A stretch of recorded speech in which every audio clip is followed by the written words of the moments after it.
একটা সবুজ শান্ত গ্রামের গল্প বলছি, যেখানে ছোট্ট মেয়ে রিনা থাকত। রিনা খুব কৌতূহলী, দুষ্টু হলেও মিষ্টি। একদিন বিকেলে সে মাঠে খেলতে খেলতে একটা সোনালি ধানের দানা কুড়িয়ে পেল। দেখো, একটা ধানের দানা, কি সুন্দর! আমি এটা মাটিতে পুঁতে গাছ করে দেখব। তার বন্ধু রাহুল একটু হেসে বলল, তুই কিভাবে গাছ বানাবি রে? কিছু জানিস?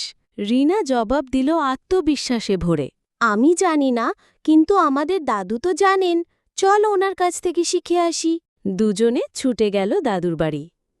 দাদু উঠোনে বসেছিলেন, চোখে চশমা, হাতে পাখা।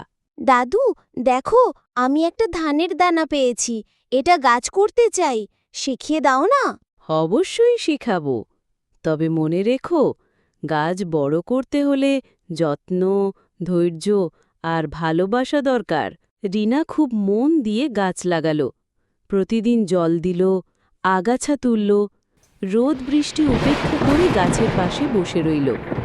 মা অবাক হয়ে বললেন, তুই তো দেখি একেবারে ছোট কৃষক হয়ে গেছিস। না মা, এটা খেলা না, আমি ধান গাছ বানাতে চাই মন দিয়ে।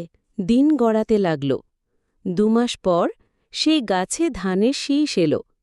দাদু এসে দেখলেন, খুশিতে চোখে জল। সাব্বাস রিনা, তুই সত্যি একটা দানা থেকে সোনা ফলিয়েছিস। দাদু, আমি বুঝেছি, পরিশ্রম করলে ছোট জিনিস থেকেও বড় কিছু গড়ে ওঠে। সেদিন শুধু রিনা নয়, পুরো গ্রাম বুঝে গেল, জীবনে যত্ন, ধৈর্য আর ভালোবাসা থাকলে একটা মাত্র দানাও সোনার মতো ফল দিতে পারে। পরিশ্রম ও ধৈর্যই সফলতার চাবিকাঠি। ছোট জিনিসকেও অবহেলা না করে যত্ন দিলে বড় কিছু হওয়া সম্ভব।